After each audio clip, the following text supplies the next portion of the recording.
नमस्कार,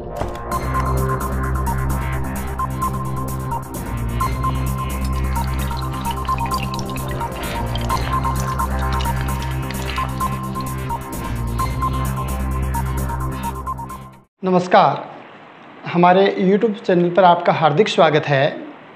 आज हिंदी के एक बहुत ही महत्वपूर्ण बिंदु के बारे में अपन चर्चा करेंगे, जो बहुत ही अच्छा है। हमारा विश्वास है कि इस बिंदु को मतलब शब्दकोश में, हिंदी शब्दकोश में शब्दों को कैसे खोजते हैं, हिंदी शब्दकोश में शब्दों का क्या क्रम होता है, इस बिंदु को हमारा विश्वास है कि इस बिंदु को हमारे चैनल पर देखने के बाद कहीं कोई वीडियो देखने की आवश्यकता नहीं बचेगी।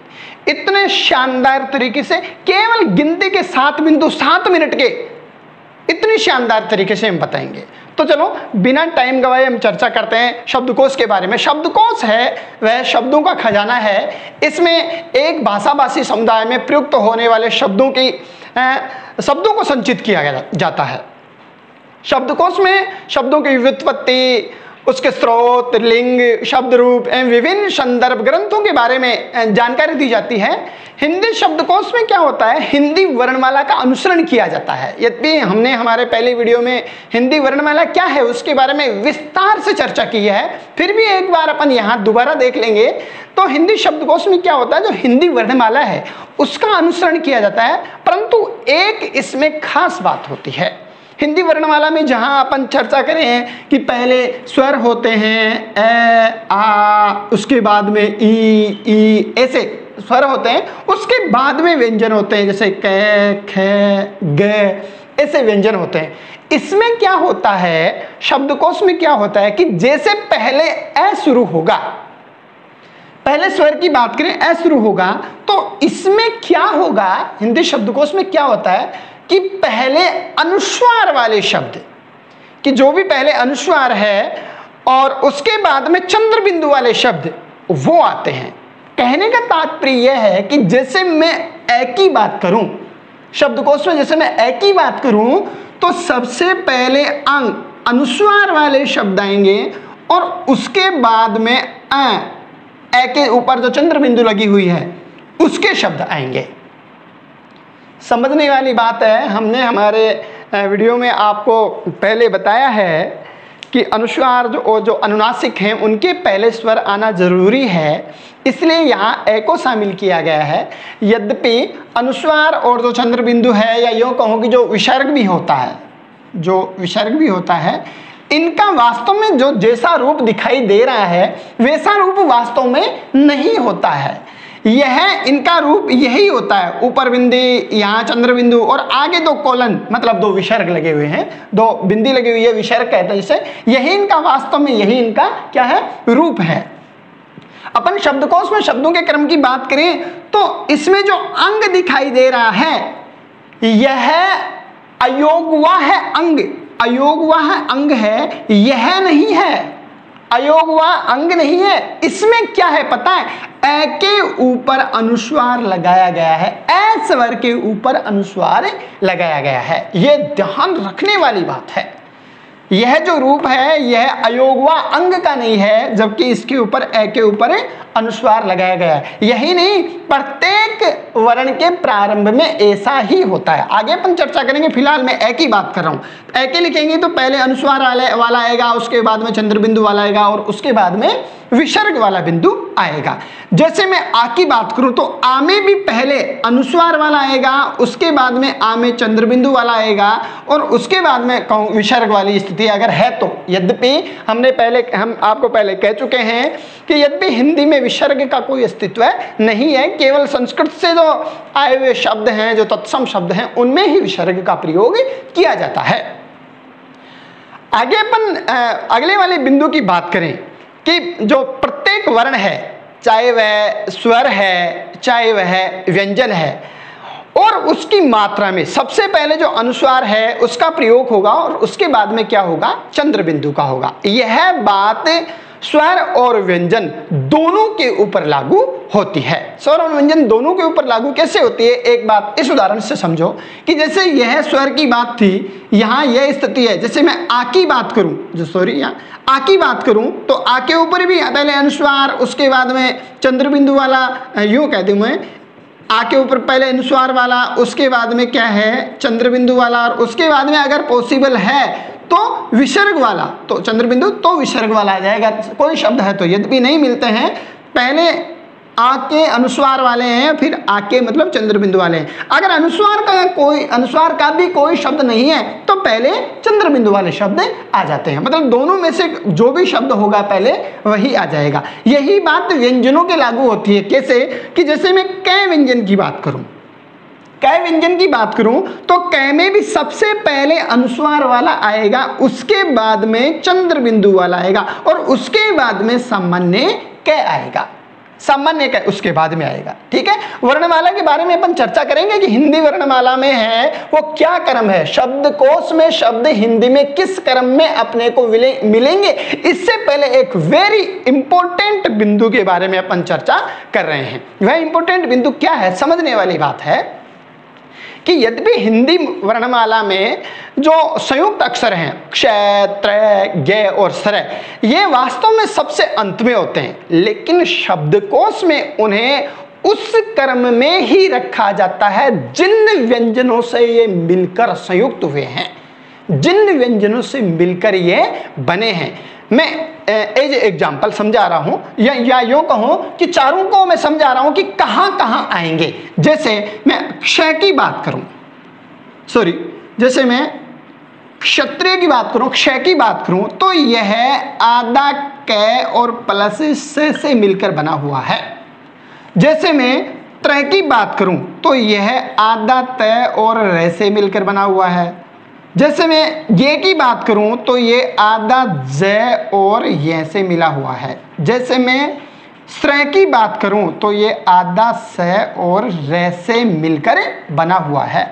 अब बात आती है कि क्षय, त्रय, ज्ञ, श्रय, यह वर्णमाला में तो सबसे अंत में आते हैं, वर्णमाला में तो ये सबसे अंत में आते हैं, लेकिन ये शब्दकोश में कहाँ आएंगे। देखो शब्दकोश में कहाँ आएंगे, शब्दकोश की एक खास बात है।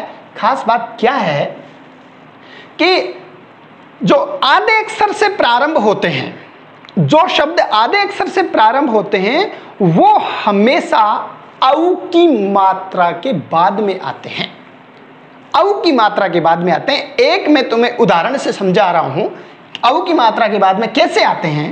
कि जैसे मैं कै की बात करूं, कै वर्ण की, तो सबसे पहले अपने को पता है कि कै अनुस्वार वाला आएगा, उसके बाद में अपने को पता है कै चंद्र बिंदु वाला आएगा। अगर विसर्ग का है तो फिर उसके बाद में आ जाएगा, उसके बाद में कै, सामान्य कै के शब्द हिंदी शब्दकोश में देखने को मिलेंगे। आगे अपन बात करें का की, कै के बाद में का के शब्द मिलेंगे हिंदी शब्दकोश में, तो का में भी सबसे पहले अनुस्वार के, उसके बाद में का में चंद्र बिंदु के मिलेंगे, उसके बाद में सामान्य रूप से का के मिलेंगे। यही स्थिति आगे भी चलती जाएगी, यही स्थिति आगे चलती जाएगी। जैसे मैं बात करूं की, तो की में भी सबसे पहले अनुस्वार के, और उसके बाद में की में भी किसके, चंद्र बिंदु के। लेकिन ध्यान रखने वाली बात यह है, हमने यद्यपि हमारे जो पहले वाली वीडियो हैं, हमने इस बात को बहुत अच्छे से समझाने का प्रयास किया है कि जिन वर्णों के ऊपर मात्रा होती है, जिन अक्षरों के ऊपर मात्रा होती है, जैसे की के ऊपर आ गई, वहां चंद्र बिंदु लगाने में कठिनाई महसूस होती है, इसलिए वहां चंद्र को हटाकर केवल अनुस्वार से काम चलाया जाता है। लेकिन इसका मतलब यह नहीं है वहां अनुस्वार लग जाने से वह अनुस्वार ही हो जाता है, अनुस्वार लग जाता है, लेकिन भाव अनुनासिक का ही होता है। वहां अनुस्वार की स्थिति है तो वहां बिल्कुल अनुस्वार रहेगा, और चंद्र बिंदु की स्थिति है तो वहां काम तो अनुस्वार से ही चलाया जाएगा, लेकिन भाव अनुनासिक का ही रहेगा। यहां मैं बात करूं तो की बात करूं तो यहां बिंदी वाले जो शब्द हैं वो पहले आएंगे। अब उनमें भी क्या होगा कि जो अनुस्वार वाले हैं वो पहले आ जाएंगे, जो चंद्र बिंदु वाले हैं वो चंद्र बिंदु का जो अनुनासिक का भाव देने वाले हैं वो बाद में आ जाएंगे। यही स्थिति बड़ी की है। बड़ी की में भी यही अपन इससे ही काम चलाएंगे, अनुस्वार से काम चलाएंगे, यद्यपि भाव भले ही वह अनुनासिक का देता हो लेकिन काम इससे चलाएंगे। यही स्थिति सबकी है। जैसे मैं कू की बात करूं, उसके बाद में बड़े कू की बात करूं, सबके साथ ऐसा ही होगा। पहले अनुस्वार वाले आएंगे, उसके बाद में अनुनासिक वाले आएंगे। कू के बाद में अपना जो स्वरों का जो क्रम होता है वह क्री वाला होता है। उसके बाद में मैं बात करूं के, उसके बाद में बात करूं कई का, उसके बाद में बात करूं को का, उसके बाद में बात करूं कऊ का। अब अपनी मूल बात आती है कि आधे जो अक्षर हैं वो शब्द के प्रारंभ में, शब्द के अंत में रखे जाते हैं, उस खंड के अंत में रखे जाते हैं। शब्द के अंत का मतलब उस खंड के अंत में रखे जाते हैं। एज एग्जाम्पल से मैं आपको समझा रहा हूं कि जैसे कौवा और क्यारी में पहले कौन सा आएगा? तो देखो समझने वाली बात है कि पहले कऊ की मात्रा आएगी, जो औ है, यह पहले आएगी, और जो आधा क है, शब्द के प्रारंभ में जो आधा क है वह हमेशा औ वाले जो शब्द हैं उनके बाद में आएगा। कहने का तात्पर्य है कि जो आधे अक्षर से प्रारंभ होने वाले शब्द हैं यह उस खंड में, उस जो वर्णखंड है उस वर्णखंड में सबसे अंत में देखने को मिलेंगे। अर्थात कौवा पहले आएगा, हिंदी शब्दकोश में शब्दों के क्रम में कौवा पहले आएगा और क्यारी उसके बाद में आएगा। मेरे विचार से आप इस बात को अच्छे से समझ गए होंगे। आगे अपन बात करें वर्णमाला में वर्णों के क्रम की, तो यह बात जानना अति आवश्यक है। पहले मैं स्वरों का क्रम लिख रहा हूं और उसके बाद में मैं व्यंजनों का क्रम लिख रहा हूं। इस बात को आप सहज समझ जाएंगे, और सहज समझ नहीं जाएंगे कभी भी भूल नहीं पाएंगे, ये हमारा वादा है। तो देखो इसमें अपन कैसे लिख पाते हैं। तो हिंदी शब्दकोश में अपने को जो शब्द मिलेंगे वो इस क्रम में मिलेंगे। स्वर तो रहेंगे ये ए, आ, ई, ऊ के बाद में ध्यान रहे री आएगा, क्योंकि हिंदी वर्णमाला में भी री आता है, यहां पर भी री आएगा। ए, आई, ओ ये आएगा। और ये हम आपको पहले बता ही चुके हैं कि चाहे कोई भी स्वर हो, चाहे कोई भी व्यंजन हो, पहले अनुस्वार वाले आएंगे और उसके बाद में अनुनासिक वाले आएंगे प्रत्येक स्वर में, और प्रत्येक व्यंजन की मात्रा में भी हमेशा यही क्रम होगा। आगे अपन बात करें कै की, तो जैसे कै की हमने मात्राओं उदाहरण के माध्यम से बताया कि कै, का, की। अब ध्यान दें, उन्हें याद दिलवा रहे हैं आपको, कै में भी पहले अनुस्वार वाला आएगा, उसके बाद में कै में अनुनासिक वाला आएगा, उसके बाद में सामान्य का आएगा। का में भी ऐसे ही होगा, अनुस्वार वाला। यह क्रम अंत तक चलता रहेगा, सभी मात्राओं के साथ चलता रहेगा। तो देखो कै, का, की, कू, ध्यान रहे उस कू के बाद में क्री, मतलब कै के नीचे री वाले जो हैं शब्द हैं वो हिंदी शब्दकोश में अपने को देखने को मिलेंगे। के, कई, को, कऊ के बाद में जो आधे कै वाले हैं, आधे कै वाले शब्द कऊ के बाद में देखने को मिलेंगे। कहने का तात्पर्य यह है कि जो अक्षय वाले संयुक्त व्यंजन जो अक्षय है उसके शब्द भी कै खंड के बाद में ही देखने को मिलेंगे। इसके बाद में खे, का, खी की यही चलते रहेंगे। हमने फिर जय का उदाहरण लिया है, जय, जा, जी, जी, जू, ज्री, जय, जय, जो। अब देखो आधा जो जय है, हलंत वाला जो जय है, उसके शब्द भी जौ, औ की मात्रा के बाद में देखने को मिलेंगे। कहने का तात्पर्य यह है कि जो ग से प्रारंभ होते हैं वो शब्द जय खंड के बाद में देखने को मिलेंगे। इसके बाद में हमने उनको छोड़ दिया है, बीच वालों को, सबके साथ यही क्रम चलता रहेगा। ट्रय वाला लिया, तय का उदाहरण लिया है, तय, ता, ती, दान रहे, री आएगा, त्रि आएगा। उसके बाद यद्यपि हम इन सबके उदाहरण दे देकर अभी कर लेंगे कुछ एग्जाम्पल से, उनसे आप अच्छे से समझ जाएंगे। उसके बाद में ते, तई, तो, तऊ। आधा जो तय है वो तऊ की मात्रा के बाद में आएगा। कहने का तात्पर्य यह है कि त्रय के जो शब्द हैं वो तय खंड में सबसे अंत में देखने को मिलेंगे। उसके बाद में हमने लिया है स, सा, सी वाला लिया है, श्री है। उसके बाद में देखो से के नीचे री वाली मात्रा लगी हुई है। उसके बाद में से, सही, सो, और जो आधे से वाले शब्द हैं वो अपने को सऊ की मात्रा के बाद में देखने को मिलेंगे। कहने का तात्पर्य यह है कि जो श्रय, संयुक्त व्यंजन जो श्रय है उनसे प्रारंभ होने वाले शब्द स खंड में सबसे अंत में देखने को मिलेंगे। यह प्रत्येक व्यंजन में ध्यान रखने योग्य बात है कि ऊ की मात्रा के बाद में ही री की मात्रा आती है। बहुत बार अपन गलती क्या कर देते हैं, एज ए एग्जाम्पल से मैं समझाऊं कि जैसे श्रृंगार और जो श्रृंखला है, श्रृंगार और जो श्रृंखला है उनमें पहले कौन सा आएगा, श्रृंगार और श्रृंखला में सबसे पहले कौन सा शब्द आएगा, हिंदी शब्दकोश में कौन सा शब्द देखने को मिलेगा। तो इसमें कंफ्यूज होने की आवश्यकता बिल्कुल भी नहीं है। क्यों? क्योंकि श्रृंगार में यह र है, अर्थात आधा स और उसके बाद में रह है, तो स्वाभाविक सी बात है कि स खंड के सबसे अंत में ऐसे शब्द देखने को मिलते हैं। जबकि श्रृंखला में तो री है और री स्वर हमेशा ऊ के बाद में ही आती है। तो सीधी सी बात है कि श्रृंखला है यह शब्दकोश में अपने को पहले मिलेगा और श्रृंगार है यह शब्दकोश में अपने को सबसे अंत में मिलेगा।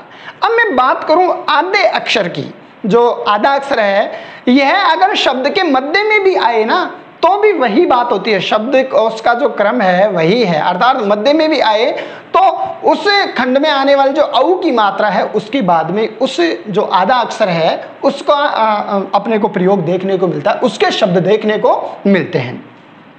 अब अपन कुछ उदाहरणों के माध्यम से इस बात को समझ लेते हैं कि कौन सा शब्द हिंदी शब्दकोश में सबसे पहले देखने को मिलेगा और कौन सा शब्द शब्दकोश में बाद में देखने को मिलेगा, यानी शब्दों की सीक्वेंस क्या होगी, इनको कुछ उदाहरणों के माध्यम से अपन समझ लेते हैं। तो देखो, हिंदी शब्दकोश में शब्दों का क्रम है, इसमें केवल हमने 2 उदाहरणों के माध्यम से आपको समझाने का प्रयास किया है और ये हमारा प्रोमिज है कि गारंटी से आप बिल्कुल 100% आप समझ जाएंगे इस बात को कि शब्दों को हिंदी शब्दकोश में अपने को शब्द कैसे खोजने हैं, शब्दों को किस क्रम में अपने को जमाना होता है। एग्जाम में निश्चित रूप से एक क्वेश्चन जरूर आता है शब्दकोश के अनुसार शब्दों को जमाने का, तो आप पूर्णतः इस बात को आज सीख जाएंगे। तो देखो, एक तो हमने क का उदाहरण लिया है और एक हमने तय वर्ण का उदाहरण लिया, मतलब 2 वर्णों का उदाहरण लिया है, दोनों को 2 वर्णों से आपको समझाने का प्रयास किया है, पूर्णतः आप इस बात को सीख जाएंगे। तो देखो कैसे ढूंढते हैं शब्दकोश में शब्दों के क्रम को कैसे जमाते हैं वो आप देख पाएंगे कि जैसे सबसे पहले देखेंगे कि इस पूरे इस ग्रुप में, ये 2 ग्रुप हैं, इस ग्रुप में सबसे पहले स्वाभाविक सी बात है कि अनुस्वार और अनुनासिक के शब्द आते हैं। तो अपने को देखना है कि कै के ऊपर अनुस्वार कौन कौन से शब्दों के ऊपर लगा हुआ है। तो देखो यहाँ ये कै के ऊपर अनुस्वार यहाँ है और कै के ऊपर अनुस्वार यहाँ है, फिर कै के ऊपर एक यहाँ चंद्र बिंदु है, फिर कै के ऊपर अनुस्वार कहीं नहीं है, ये तो कू के ऊपर है, तो ये तो बाद की बात है, फिलहाल कै की बात है। 3 शब्द मिले हैं अपने को, कंचा, कंचन और कंवर। अब सबसे पहली बात यह है कि अपने को अनुस्वार वाले शब्द पहले रखने हैं। तो देखो कंचा और कंचन ये 2 अनुस्वार के हैं, इन दोनों में से ही पहले एक आना है। तो देखो कैसे अनुस्वार से कैसे कै कट गया। अब बाद में यहाँ चा है और यहाँ च है, तो सीधी सी बात है कि च वाला शब्द पहले आएगा और चा वाला शब्द बाद में आएगा। 1 नंबर ये हो गया, 2 नंबर ये हो गया। अपने को अब देखना है कि अनुस्वार और जो अनुनासिक के शब्द ये पूरे हो गए। सिंपल सामान्य रूप से कै कहाँ आया है, तो कचरा में है, उसके बाद में कै सामान्य का प्रयोग कच्चा में है और फिर कै सामान्य का प्रयोग 2 में हुआ है, एक तो कचरा में और एक कच्चा में। यह बात भी बहुत अच्छे से अपने को समझ जानी है कि कै च रा है और यहाँ कच्चा है, मतलब यहाँ पूरा च है, कैसे तो कै कट गया, ये लो यहाँ आधा च है और यहाँ पूरा च है। तो अपने को पता है कि पहले पूरा च आता है, पूरे च खंड के बाद में आधे अक्षर देखने को मिलते हैं। तो सीधी सी बात है यह 3 नंबर आ जाएगा और यह 4 नंबर आ जाएगा। ठीक है, कै वाला पूरा हो गया। अब अपने को काके देखने हैं, काके कोई शब्द है क्या, काका कोई शब्द नहीं है। उसके बाद में कीका देखना है कि कीका कोई शब्द है क्या, कीका भी कोई शब्द नहीं है। उसके बाद में बड़ी कीका भी कोई मेरे विचार से शब्द नहीं है। कूका देखो, कूके शब्द मिल जाएंगे शायद अपने को। अब देखो यहाँ ये मिल गया कूदन, कुंदन और कूदन, दो कूके शब्द मिल गए। सीधी सी बात है कि अनुस्वार वाला पहले आएगा तो यह हो जाएगा 5 नंबर और यह हो जाएगा 6 नंबर। ये आ गया। कू के बाद में अब अपने को देखना है कि री के कोई शब्द है क्या। री के शब्द हैं तो मिल जाएगा अपने को, एक तो कृपण है, एक कृपया है और उसके बाद में री का कोई शब्द नहीं है। 2 शब्द हैं। अब देखो कृपण और कृपया, देखो क्री से क्री कट गया, पै से पै कट गया। अब अपन सहज पता लगा सकते हैं कि पहले अण आएगा या पहले ये आएगा। तो पहले अण आएगा तो ये 7 नंबर हो गया और ये कौन सा नंबर हो गया, 8 नंबर हो गया। कृपया 8 हो गया। उसके बाद में के कोई शब्द देखने हैं भाई। री के बाद में के आता है तो के का भी कोई शब्द नहीं है। उसके बाद में कई का भी कोई शब्द नहीं है। को का भी कोई शब्द नहीं है। कऊ का है, कऊ का एक ही शब्द है। तो यह स्वाभाविक सी बात है, यह 9 नंबर पर आ जाएगा। कऊ के बाद में सीधी सी बात है आधे जो अक्षर हैं वो प्रारंभ हो जाएंगे। आधे अक्षरों को भी ध्यान से देखना है। क्या देखना है, सबसे पहले ये देखो आधे अक्षर कितने हैं सब। ये देखो क्लेश है 1, क्लास है 2, क्षत्रिय है 3 और क्यारी है 4। ये 4 शब्द अपने को आधे कैसे प्रारंभ होने वाले मिले हैं। तो देखो आधे कैसे, आधा कै कट गया। यहाँ एक क्षय में भी आधा कै प्लस स है तो आधा कै है, ये कट गया। अब बाद में देखना है, यहाँ ले है, यहाँ ला है, यहाँ स है और यहाँ या है। अब अपने को देखना है कि पहले कौन सा वर्ण आता है हिंदी वर्ण वाला में। तो सबसे पहले अपन देखते हैं यही आता है। तो ये आता है तो यह हो गया 10 नंबर। अब यह के बाद में रे ले आता है तो ले में देखो पहले ला आएगा या पहले ले आएगा। तो पहले ला आएगा, ला 11 नंबर हो जाएगा और यह 12 नंबर हो जाएगा। शेष बच गया क्षत्रिय, यह 13 नंबर हो जाएगा। मेरे विचार से बहुत अच्छे से आप इस बात को समझ गए होंगे। दूसरे ग्रुप से और इस बात को अच्छे से अपन समझ लेते हैं कि देखो इनमें हमने कुछ शब्द दिए हैं। अब सबसे पहले वही बात अपने को अनुस्वार वाले देखने हैं, अनुनासिक वाले देखने हैं। तो तय के ऊपर देखो यहाँ अनुस्वार है, यहाँ अनुनासिक है और मेरे विचार से कहीं पर भी कोई अनुस्वार या अनुनासिक नहीं है। तो देखो यहाँ अनुस्वार है, सीधी सी बात है कि पहले अनुस्वार वाला ही आएगा। तो पहले अनुस्वार वाला आएगा तो यह 1 नंबर हो गया और ये तंवर 2 नंबर हो गया। ठीक है, आगे बात में देखें सिंपल तय का कोई शब्द है क्या। तो सिंपल तय का तपाक है। तो तपाक है तो यह आ गया 3 नंबर। तपाक वाला 3 नंबर पर आ गया क्योंकि सामान्य तय था यहाँ। अब देखो आगे ता का कोई शब्द है क्या। ता का कोई शब्द नहीं है। ती का भी कोई शब्द नहीं है। सामान्य ती का भी नहीं है, बड़ी ती का भी नहीं है, तू का भी कोई शब्द नहीं है, बड़ी तू का भी कोई शब्द नहीं है। अब देखो त्रि के शब्द हैं। अब अपने देखें त्रि के, एक तो तृष्णा है और एक तृप्त है। उसके बाद में त्रि का कोई शब्द नहीं है, 2 है, तृष्णा और तृप्त। देखो त्रि से त्रि कट गई। अब यहाँ पर आधा प है और यहाँ पर आधा श है। तो अपने को पता है कि आधा प है भाई, श के पहले तो प ही आता है तो प आता है। तो यह हो गया 4 नंबर और यह हो गया 5 नंबर। ठीक है, यहां तक बात हो गई। अब देखो ते का कोई शब्द है क्या। ते का भी कोई शब्द नहीं है, तई का भी कोई शब्द नहीं है, तो का हाँ देखो ते का शब्द है, ये रहा भूल गए अपन, तेवर। तो सीधी सी बात है यह 6 नंबर पर आ जाएगा। ते का शब्द था तो ते के बाद में फिर अपन तई का नहीं मिल रहा है, तो का कोई शब्द भी अपने को नहीं मिल रहा है। तऊ का शब्द है, देखो तऊ का शब्द है तो तऊ यहाँ पर आ गया 7 नंबर। तऊ के बाद में आधे तय वाले शब्द हैं। आधे तय वाले 3 शब्द हैं, त्वरित, त्रिभुज और त्याग, ये 3 है। तो देखो इनमें आधे आधे को निकाल लेते हैं। त्रिभुज में आधा तय प्लस र है तो आधा तय कट गया, आधा तय कट गया और यहाँ पर आधा तय कट गया। अब अपने को देखना है कि पहले ये आएगा या पहले र आएगा या पहले व आएगा। तो सीधी सी बात है सबसे पहले ये आता है, ये आता है तो यह नंबर हो गया 8 नंबर। यह के बाद में र आता है तो यह हो गया 9 नंबर और र के बाद में व आता है, यह र ले व, तो यह हो गया 10 नंबर। हमें उम्मीद है कि आप इस बात को समझ गए होंगे और आज के लिए चलो हम इतना ही चाहते हैं कि बहुत मेरे विचार से इस टॉपिक से संबंधित आपको कहीं कोई दूसरा वीडियो देखने की आवश्यकता ही नहीं है। चलो तो आज के लिए इतना ही, धन्यवाद।